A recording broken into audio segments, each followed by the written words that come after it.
बहुत समय पहले की बात है। हरिपुर नाम का एक सुंदर सा गांव हुआ करता था। वहीं रहता था एक मेहनती लकड़हारा, गोपाला। गोपाला बहुत ईमानदार और दयालु इंसान था। उसकी पत्नी रीना और दो बच्चे सोहन और मोना ही उसकी दुनिया थे। गोपाला जल्दी उठो, बच्चों को स्कूल छोड़ना है और आज बाजार भी जाना है। हाँ रीना, बस 5 मिनट और फिर जंगल सोहन जाकर और लकड़ी मोना काट की लाता हूँ। स्कूल टीचर ने कहा है कि अगर कल तक फीस नहीं दी तो बच्चों को स्कूल से निकाल दिया जाएगा। अब बताओ, इतने पैसों का इंतजाम कैसे होगा? रीना, आज मैं सेठ से तनख्वाह बढ़ाने की बात करूंगा, अब और नहीं।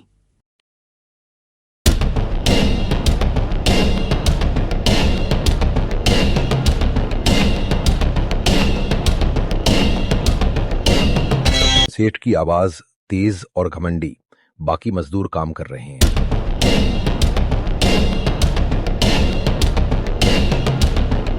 हाँ गोपाला, क्या बात है?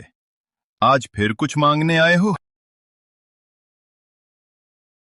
सेठ जी, अब घर का खर्च नहीं चलता, बच्चों की फीस भी बाकी है।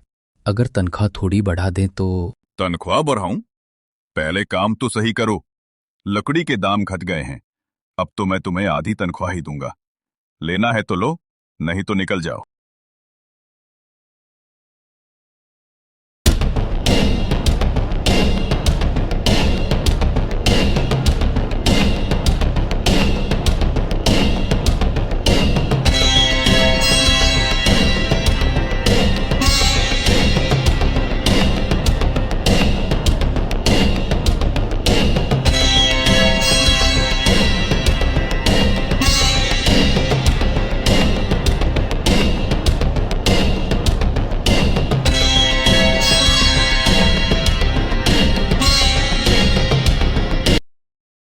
क्या हुआ, तनख्वाह मिली? नहीं रीना, सेठ ने आधे पैसे ही दिए।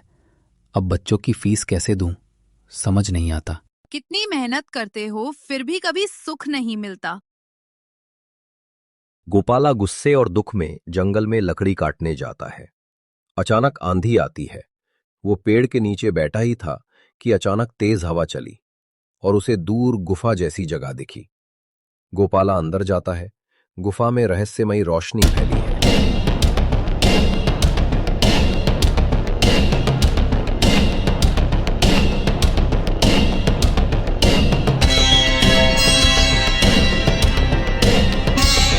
ये कैसी जगह है और ये टोकरी यहां कौन छोड़ गया?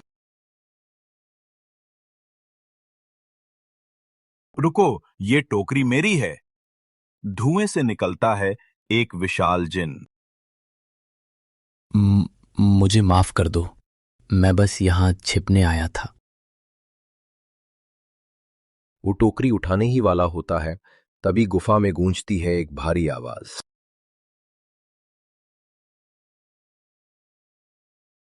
डरो मत गोपाला, मैं तुम्हें जानता हूं। तुम सच्चे और ईमानदार इंसान हो, इसलिए तुम इस गुफा में आ सके। ये टोकरी अब तुम्हारी है। ये एक जादुई टोकरी है। हाँ, जो चीज तुम इसमें डालोगे वो बार बार तुम्हें मिलेगी, पर याद रखना, अगर लालच किया तो सब खो दोगे।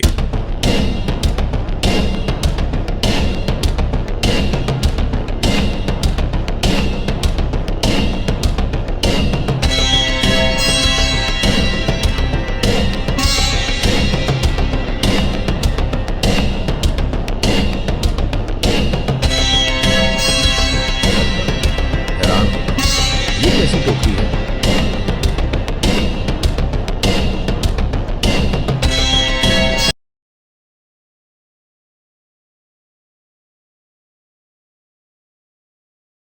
ये जादुई टोकरी है, चलो इसमें कुछ डालते हैं। तो सबसे पहले इसमें खाना डाल दो ताकि कभी भूख ना लगे। गोपाला एक रोटी डालता है। टोकरी भर रोटियां निकलती हैं।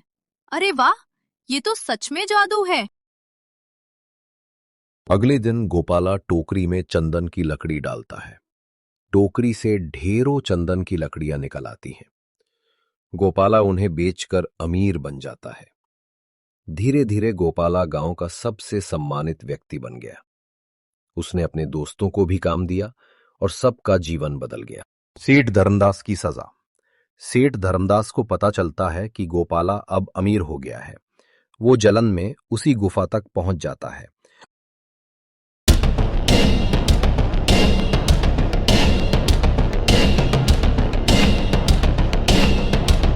उन्हें भी वो टोकरी चाहिए।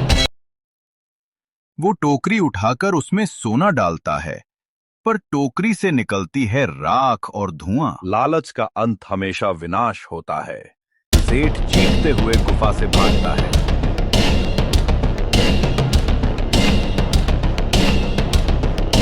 देखा गोपाला, भगवान सच्चे लोगों की मदद जरूर करता है। हाँ रीना, हमें बस मेहनत और ईमानदारी से काम करते रहना चाहिए। ईमानदारी, मेहनत और सच्चाई का फल भले देर से मिले, लेकिन मिलता जरूर है। लालच हमेशा विनाश की ओर ले जाता है और सच्चाई समृद्धि की ओर।